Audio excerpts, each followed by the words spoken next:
Okay, we'll record it and then we'll go back. Okay. Nick, just give me a signal when you're ready for me to start.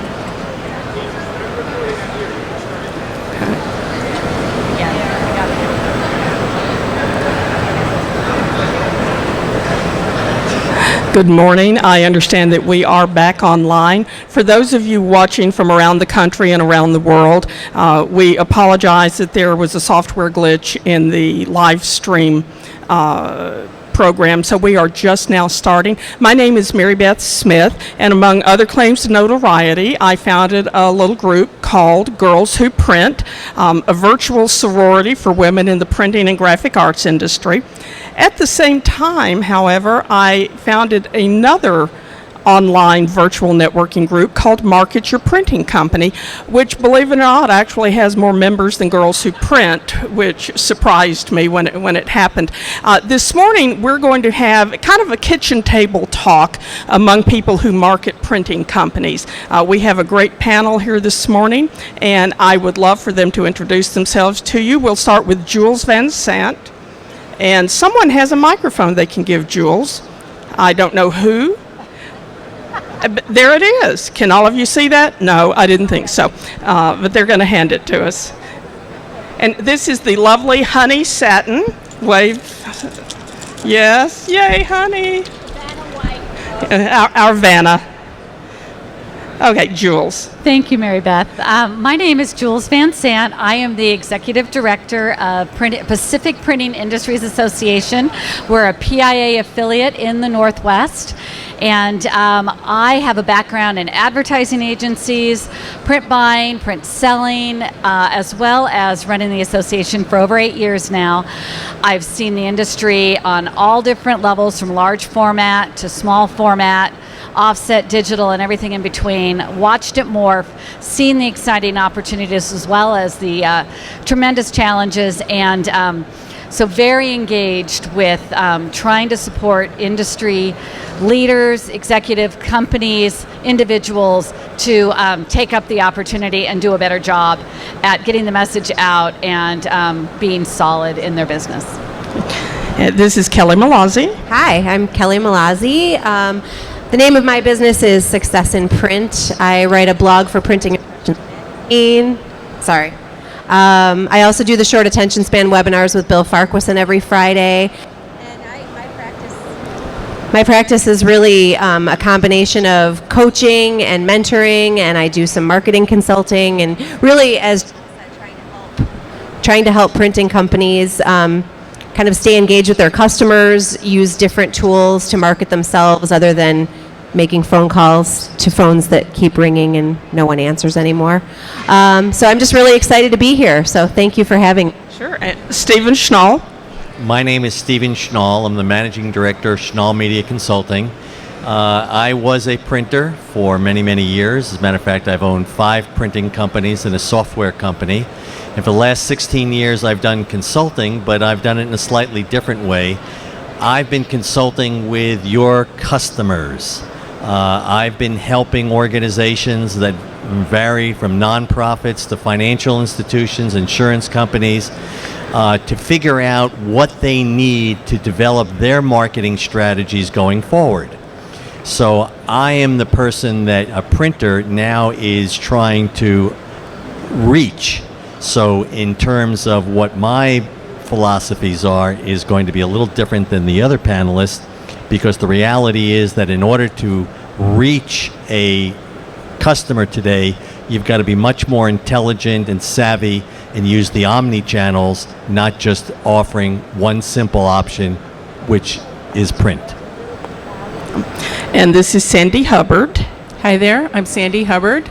I am the chief moderator for Print Chat, which happens each week on Twitter. We have lots of folks who join us each week, and Deborah Korn is our host. I also have my own marketing strategy company, and I specialize in working with printers, and we integrate all channels that they're comfortable with. Really, we work on things that are comfortable for them to use, affordable, things that they can sustain even if I step out of the picture. So that's really the focus. And now the questions begin. I'm sorry, I'm probably blasting everyone out there. This is going to be a really simple question, but I can't wait to hear the answers from our panel. Who does the marketing in most printing companies? Someone take that. No one. Sorry. Sorry, everybody. That's my answer. Oh, I agree with Kelly. Oftentimes it is put off to somebody who really doesn't have any marketing background, but it's like, write some new copy for the website, or we need a direct mail piece for something, and generally they suck. It's terrible. They produce some awesome work, integrate, personalize. They can't do it for themselves most of the time. Actually, it's worse than that, okay? I think That the was words a great that have question. I think the words that were used. So when I hear a sales representative who calls on a potential customer, and you ask them the question of why should we give you work, or what's your distinctive character, and the marketing is, well, we provide the best quality and the best service and with a great price, and I immediately hang up. That is the stupidest response I've ever heard. It is so passé and quaint that if you want to survive today, you have to have an ingenious strategy that's going to be distinctive to your organization, and you need marketing. You need to be able to understand that the world has changed and we live in a cross-media environment, and that content is king, and you've got to understand to deliver content across multiple medias. So if you want to be a marketer, you've got to understand the content strategies that are going to help your customers be successful, not your printing company, because your printing company doesn't understand marketing one iota. Stephen, I wish you'd tell us what you really think. And don't hold back. Well, I have the other extreme. Actually, my clients are companies that are in extreme growth mode, and I work with the owners and the upper level managers, and they tend to be highly involved in the marketing, highly involved in the social media, have lots of great ideas, but the problem is that because they're overachievers, they're running their company, they're type A people, they can get up to speed really quickly on things and master them, that they are doing so many things that aren't integrated. And when I say integrated, I mean let's use this channel to talk to this channel and accelerate our results, instead of having lots of different messages going out that aren't reinforcing each other.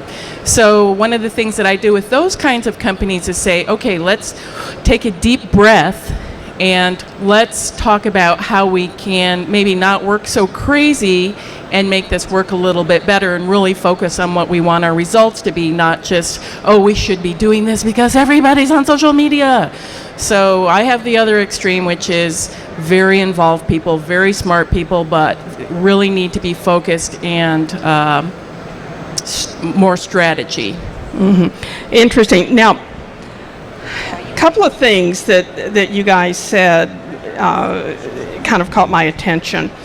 One is, somebody comes up, say, with a great direct mail piece, maybe who doesn't have any real marketing background, but they're able to pull together something that looks really nice, which is what I call a marketing activity.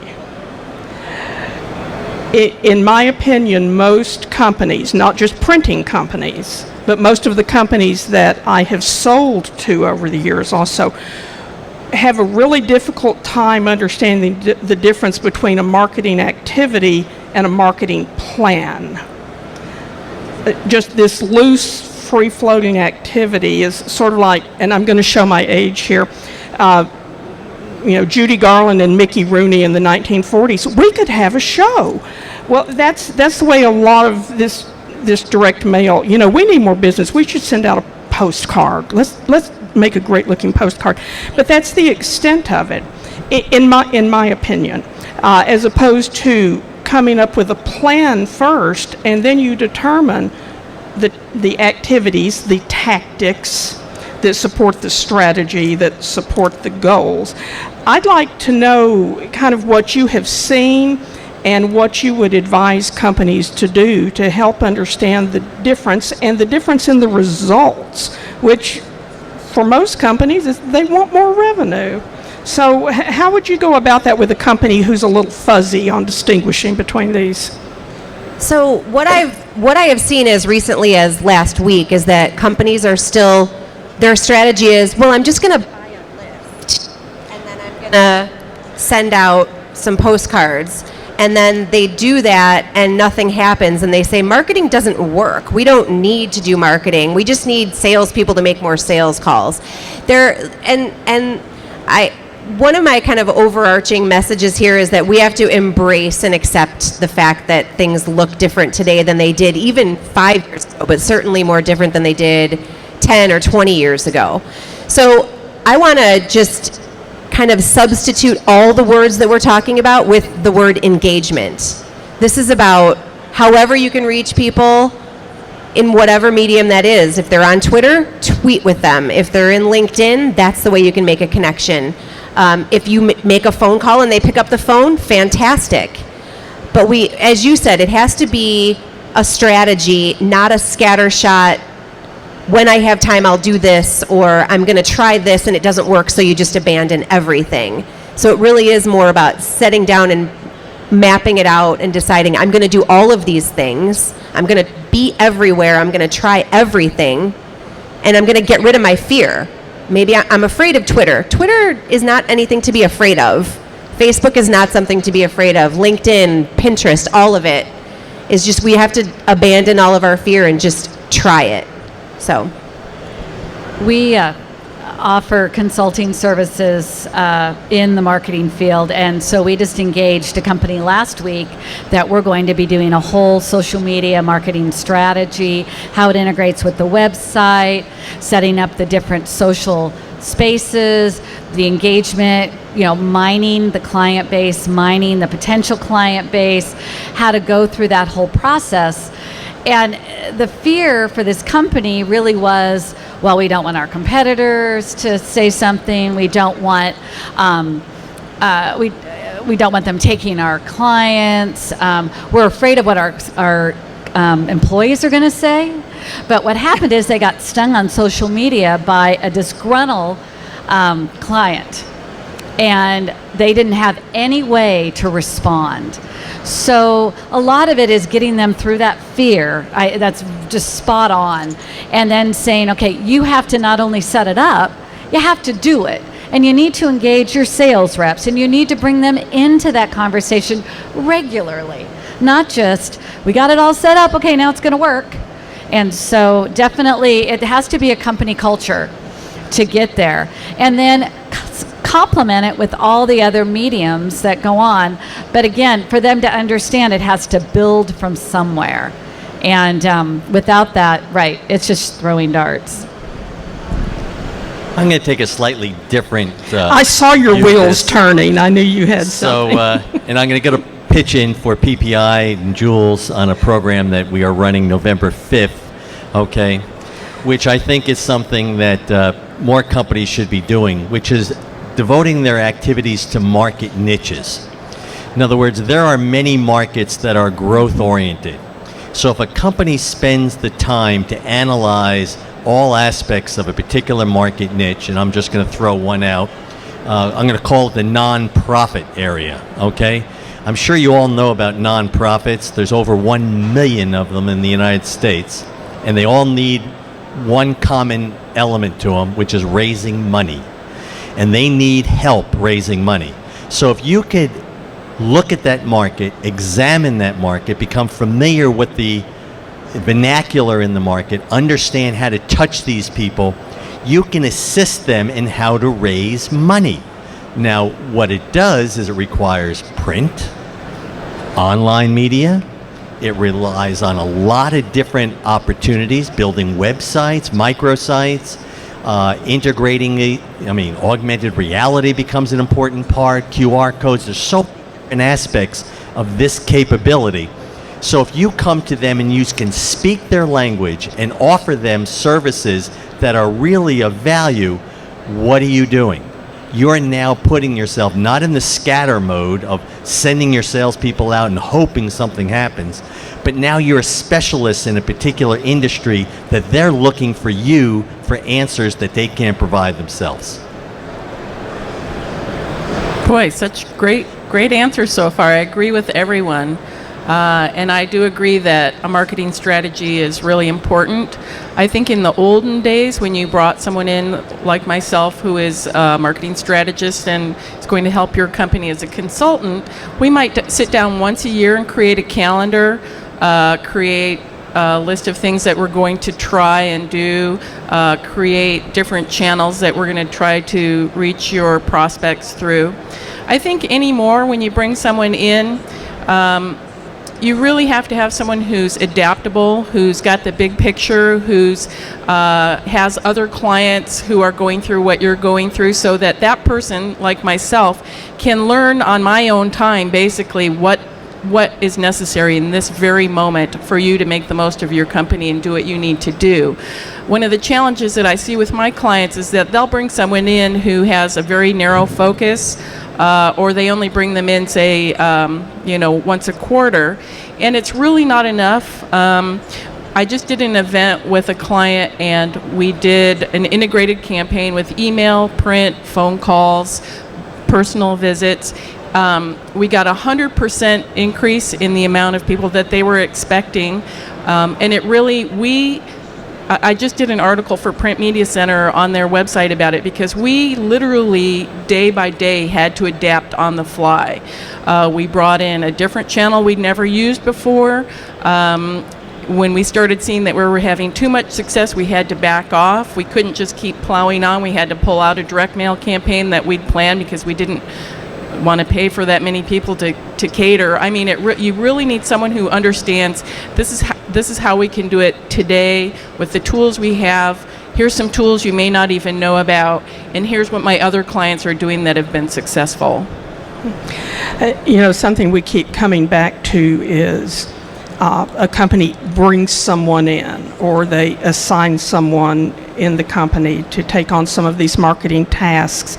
I think one of the most common questions that frequently goes unasked, unfortunately, that printing company owners have is, how much should I spend on marketing relative to my revenues?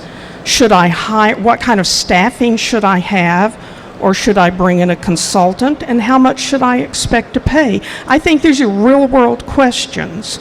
Everyone has to keep an eye on their budget constraints, but they also have to look at what they want to achieve with their marketing. So how do you advise people to address these questions they don't ask you but secretly want to know?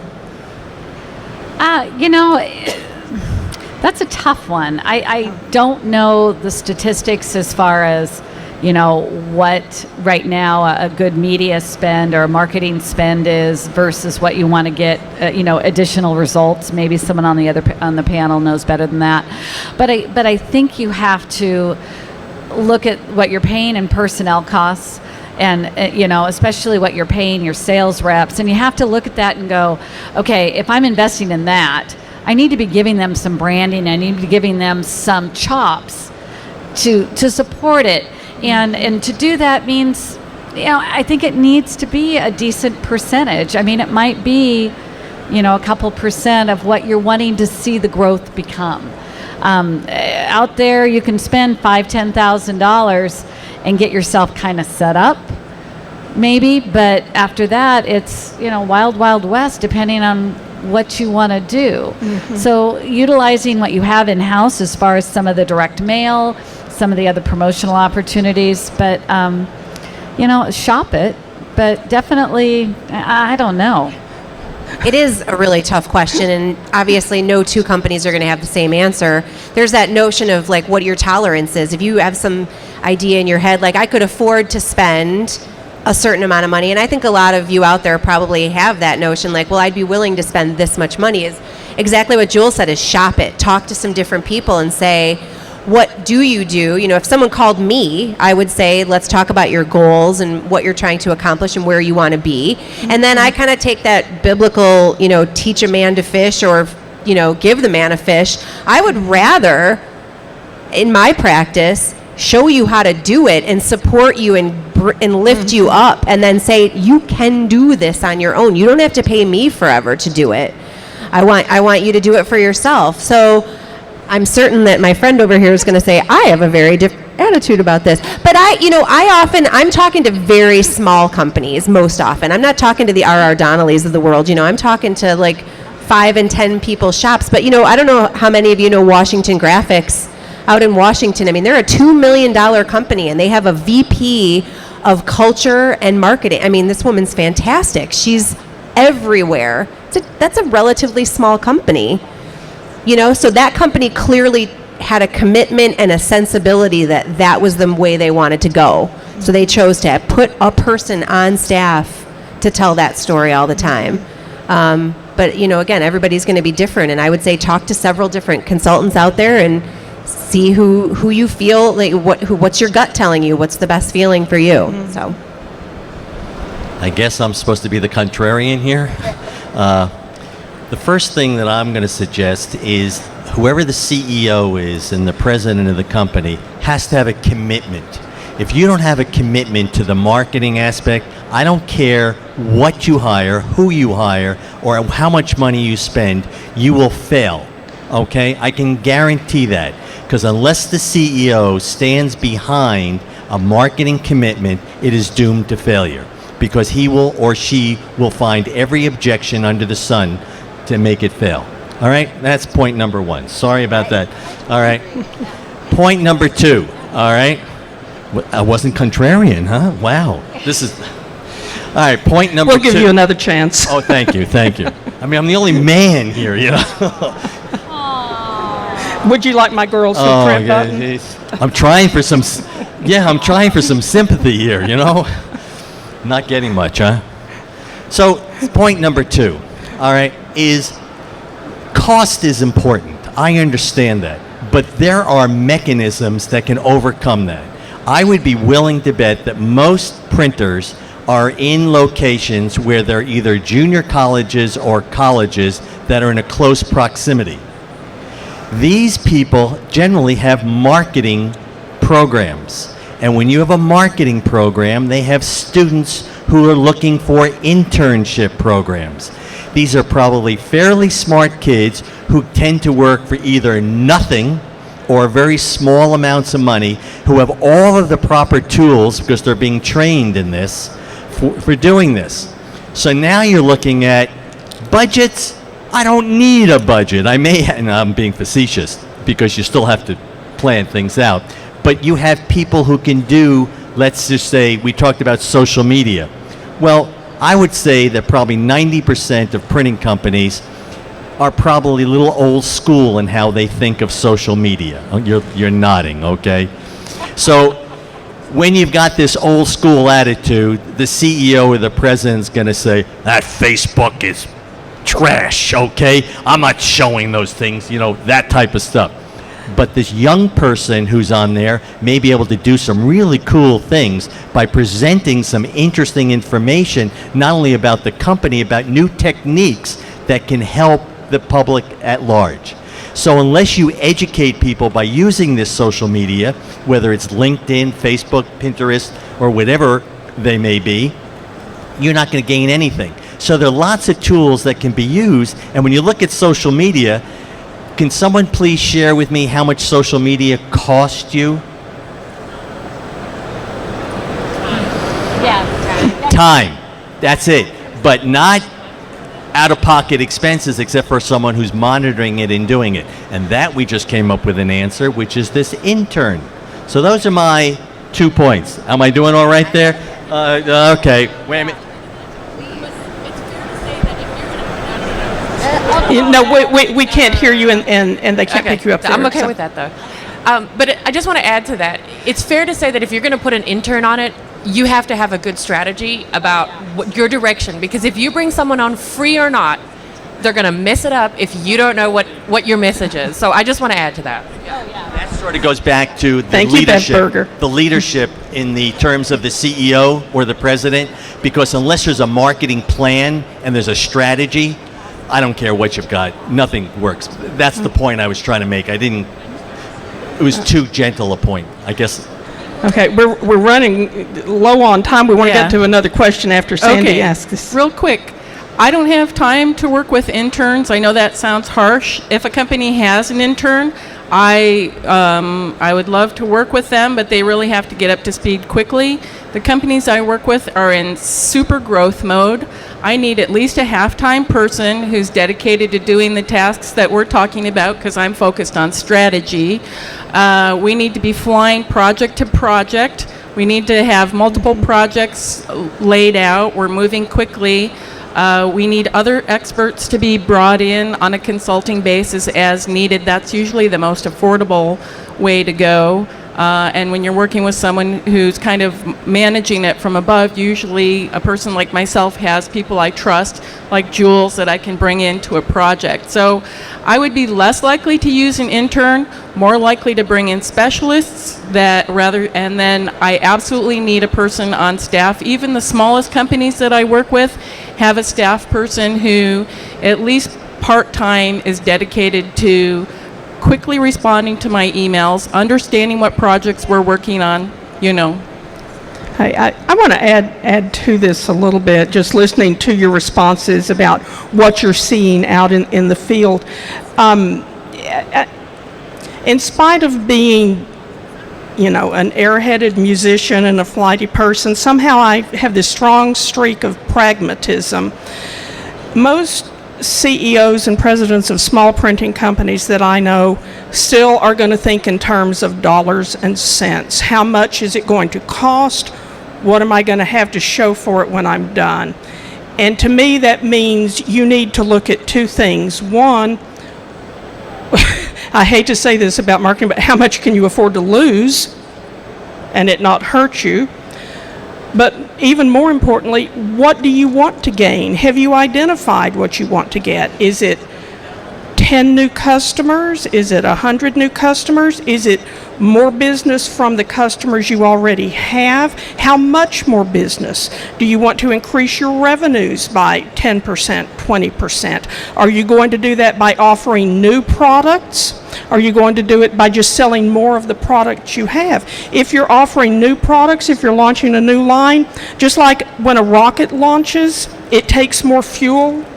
If a product launches, it takes more fuel too, and the fuel it takes is money.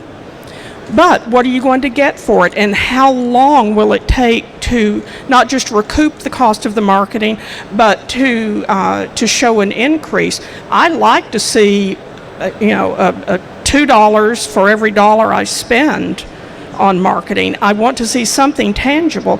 So I tend to think in really small, practical things that a small company can actually execute. I will say this, great ideas and great plans are a dime a dozen. I can come up with 100 fabulous plans. Just sit me down with a pencil and paper or a laptop. I can come up with a plan that will rock the universe. But if I don't have anybody who can execute it, as you say, someone who has some commitment of time and commitment of passion and a little bit of knowledge, it doesn't matter how good that plan is. It has to be executable. So you have this pragmatic approach that you are going to have to involve with your marketing.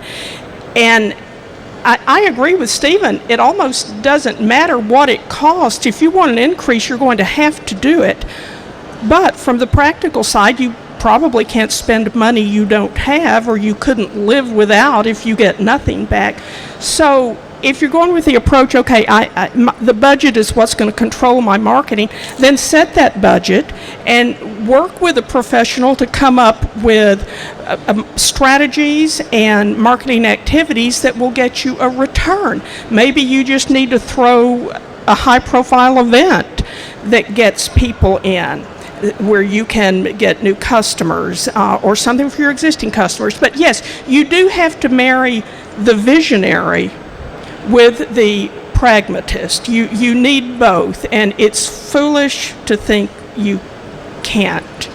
That you can't do any marketing. It's also foolish to think that you can do it without both vision and pragmatism, is just in my opinion. Okay, next question. When you go into the companies you go into,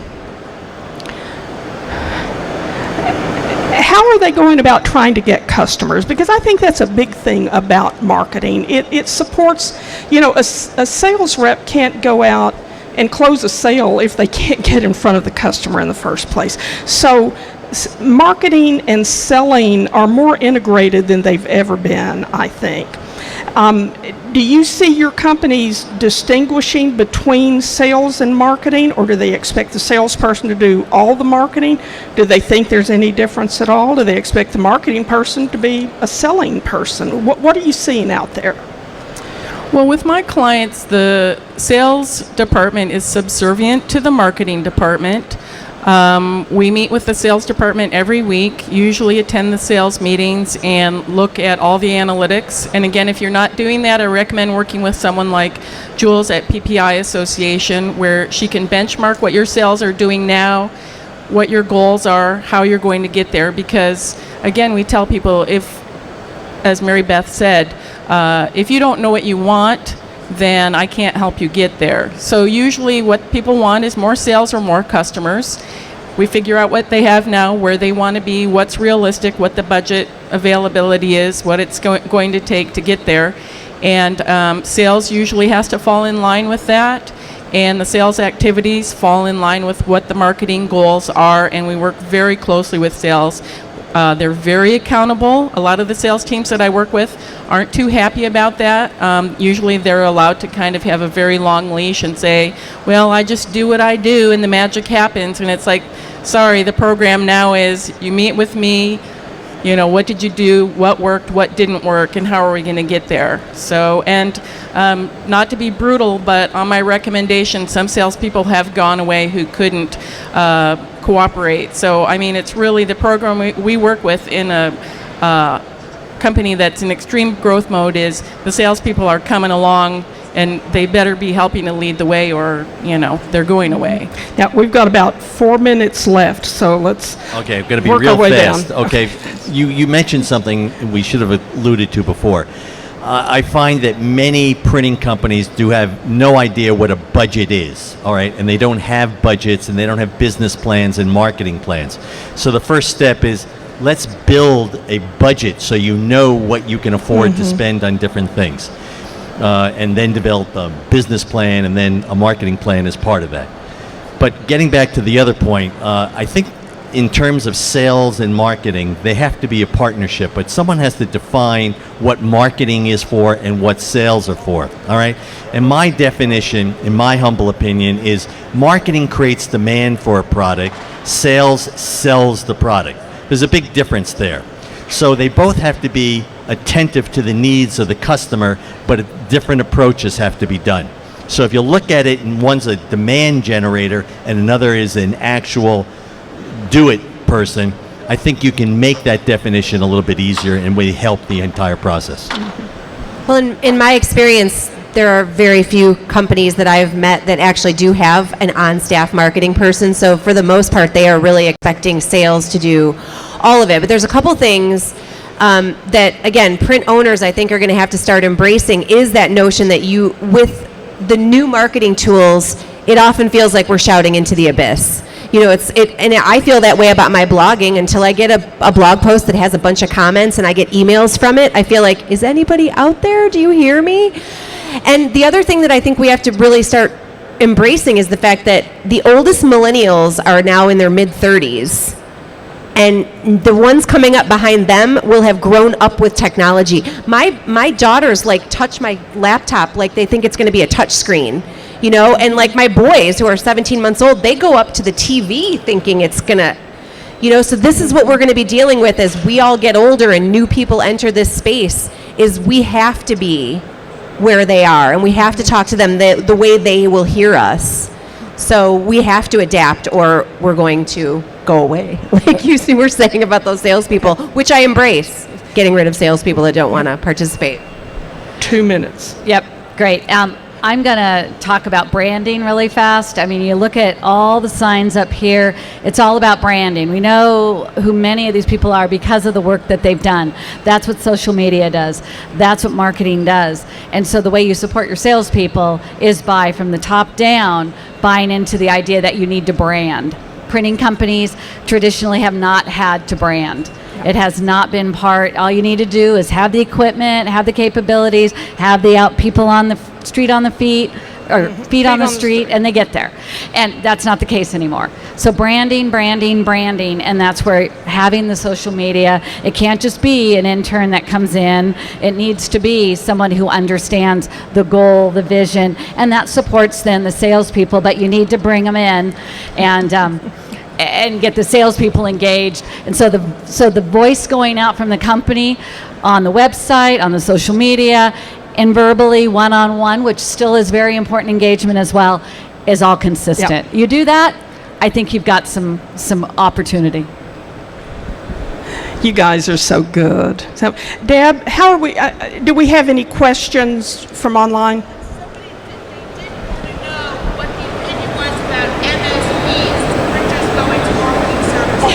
Hey, could you hear what she said? Yeah. Okay, somebody answered the question. I couldn't hear her.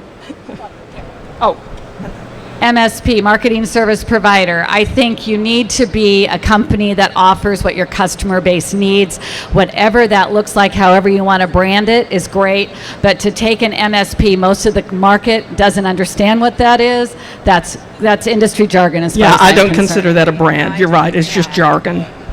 I think MSP is not a good Yeah, acronym for anything. But if you become a content solutions management company, you may be positioning yourself because print has been involved with content since its inception, and now you're gravitating to a new form of content, which is embracing the online and the digital strategy. So you can go the physical and the digital together. Yeah.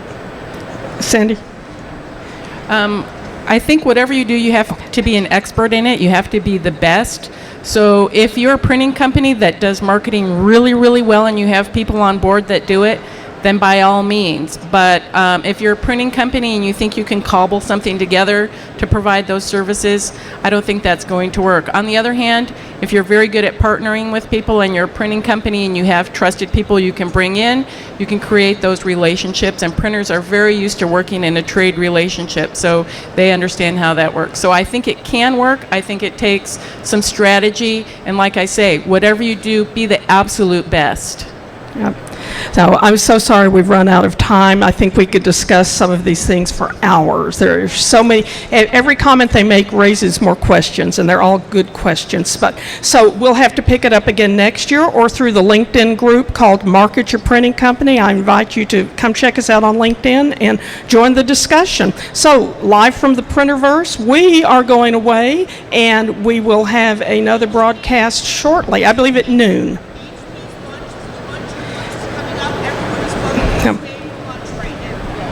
Lunch. She said everyone's welcome to stay for lunch. And you're welcome to stay for lunch. Sorry, those of you online, no lunch. Let me just reiterate what Deborah said. The HP product launch is coming up. Those of you who are in the Printerverse right now. Yes, right now. Right now. Don't go anywhere. We have food. We have an incredible product launch from our Printerverse partners, HP, and they are amazing. I mean, everything. So thank you very much for being here. Excellent. Thank you, everyone.